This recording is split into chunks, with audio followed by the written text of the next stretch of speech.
The air in the Combat Information Center is thick with sweat, oil, and the crackle of static. Admiral Chuchi Nagumo, a man whose reputation is as heavy as the sea itself, stands before a large, backlit map of the Coral Sea. The rhythmic shudder of the aircraft carrier's massive engines is the only consistent sound. Suddenly, a panicked shout cuts through the tense silence. "Admiral! Bogies! Extreme high altitude, closing fast. They're not engaging the cruisers, sir, they're targeting us." Nagumo grips the table's edge, his gaze fixed on the glowing pins representing the American bombers. His face, usually a mask of granite resolve, twitches with a flicker of confusion. His fleet's doctrine is flawless. The traditional, reliable timed fuses on their anti-aircraft shells have a known, predictable lethal radius. Their gunnery crews are the best in the world. Yet, the American planes are flying above the effective shrapnel height, teasing the defensive perimeter. "Target solution, Commander," Nagumo barks, his voice low and dangerous. "What is the burst pattern? Are the fuses misfiring?" Commander Sasaki, the fleet's premier gunnery expert, nervously points to a cluster of small, irregular explosions on the radar screen, bursts that seem to flower just near the aircraft, not at a pre-calculated altitude. "Sir, the bursts, they are erratic. Too low for the timer setting, yet too high to be proximity detonated by direct contact. They're chasing the planes, sir. Like a shadow." Before Nagumo can process the terrifying implication, a single, blinding flash erupts on the radar. A moment later, the deck shudders violently, the lights flicker, and a deafening, metallic screech pierces the air. A massive explosion blooms just off the starboard bow of the carrier Zuikaku. It's not a direct hit from a bomb. It's an anti-aircraft shell, one of their own, but fired from an American cruiser miles away, detonating with impossible precision against a Japanese dive bomber returning to base. The screen cuts to a tight close-up on Admiral Nagumo's eyes, widening in dawning, cold horror. He has witnessed a ghost, a weapon that defies their understanding of physics and warfare. Nagumo, in the silence between the sea and the sky, the true distance between victory and ruin is often measured not in miles, but in a fraction of a second, the time it takes for a shadow to find its host. The year 1940 was, for the Imperial Japanese Navy, a period of intoxicating, near-absolute conviction. The meticulous planning that had resulted in the seamless, devastating strike on Pearl Harbor was not merely a military victory. It was, in the minds of the Empire's high command, the divine manifestation of their technological and strategic superiority. The Japanese warrior spirit, they believed, was now properly armed with the finest tools the industrial world could forge: the legendary range of the Type 93 Long Lance torpedo, the devastating speed of the A6M0 fighter, and the unyielding, almost fanatic discipline of their gunnery crews. Yet, embedded within this very superiority was a subtle, invisible rot, a crippling intellectual hubris that deemed any Western innovation not already replicated or dismissed to be inherently inferior. This conviction was the protective carapace of a brittle pride, and it was about to be fractured by an unseen, undetectable enemy. A minuscule glass tube, a wafer of circuitry, and a whisper of radio waves, collectively known to the Americans by the innocent-sounding codename, the variable time, the fuse. The initial skirmishes of 1942 were merely the opening acts of this tragic technological drama.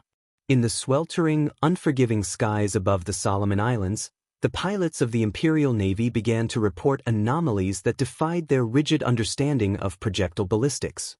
These were not the glorious, clean engagements they had trained for.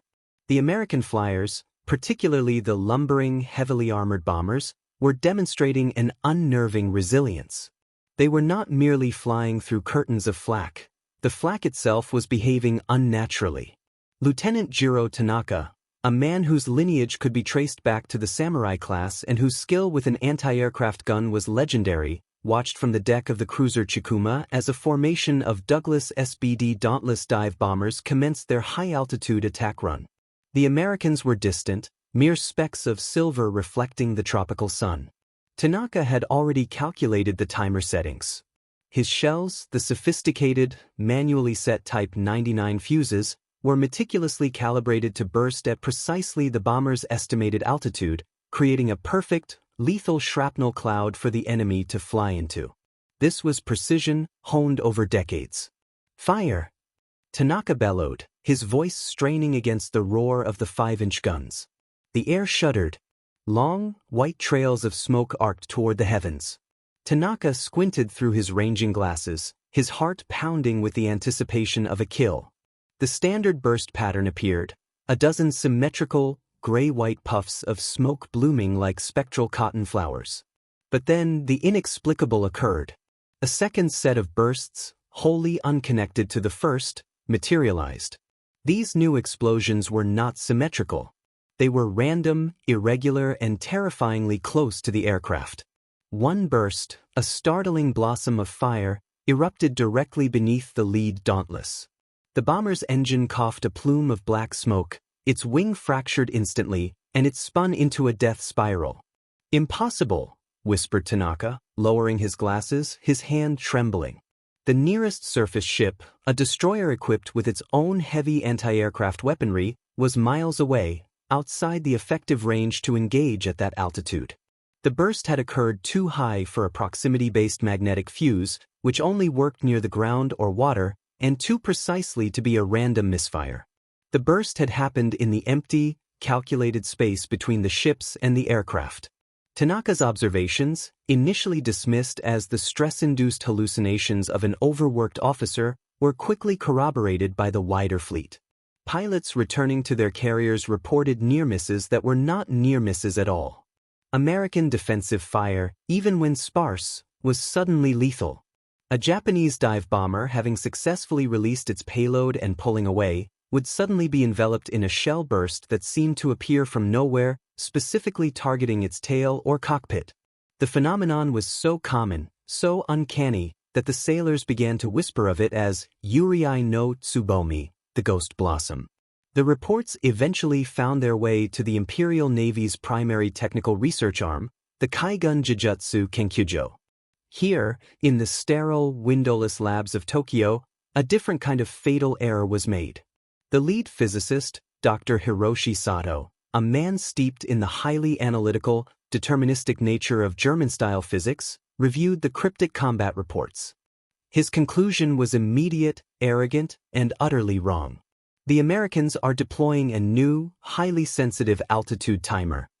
Dr. Sato pronounced to his panel of junior researchers, sweeping aside the raw data with a dismissive wave of his hand. They are utilizing new meteorological balloons to feed real-time atmospheric data to their gunnery computers, or perhaps a variant of the German Kommandojurat fire control system. It is a refinement of an old technology, not an invention of a new one. The erratic bursts are merely the statistical noise of a newly implemented system. The possibility of a radio frequency proximity fuse, a miniature radar transceiver fitted inside the nose of the shell itself, capable of detecting the aircraft and detonating upon proximity, was briefly discussed. Yet, the Japanese scientific community had previously deemed this level of miniaturization to be technically unfeasible, a dream of science fiction, especially one robust enough to withstand the 20,000 G-forces of being fired from a naval gun. They had tested prototypes, found them wanting, and dismissed the technology as a dead end. Their own expertise thus became a blinding shield against the reality of the American breakthrough. This was the core of the Japanese tragedy. They were technologically advanced, but intellectually stagnant.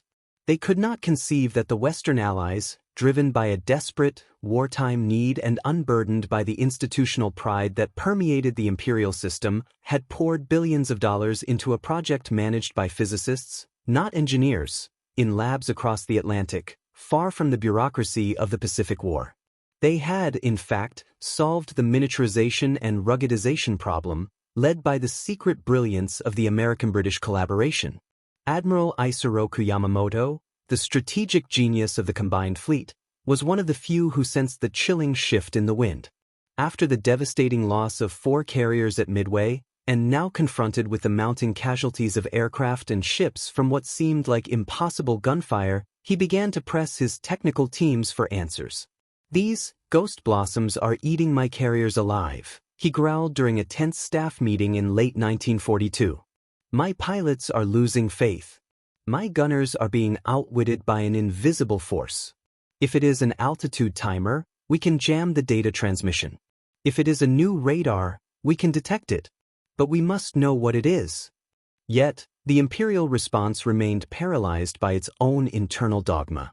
Dr. Sato's influential report became the official position. The U.S. was simply better at calculating trajectories. The Japanese response was not to develop a countermeasure, but to redouble training, to demand even more precise manual calculations from their already strained gunnery crews.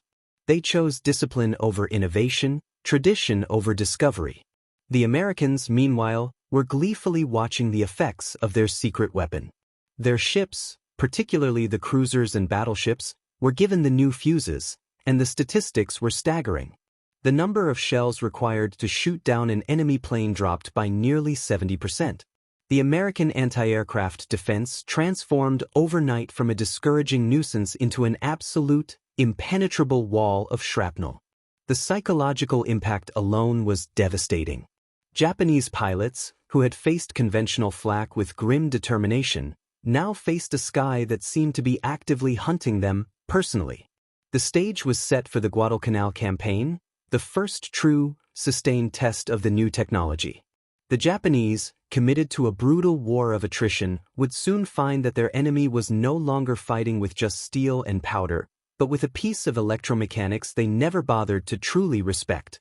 The proximity fuse was not just a weapon, it was the herald of a new age of warfare, and Japan's stubborn refusal to believe in its existence would cost them their air superiority, their ships, and ultimately, the war.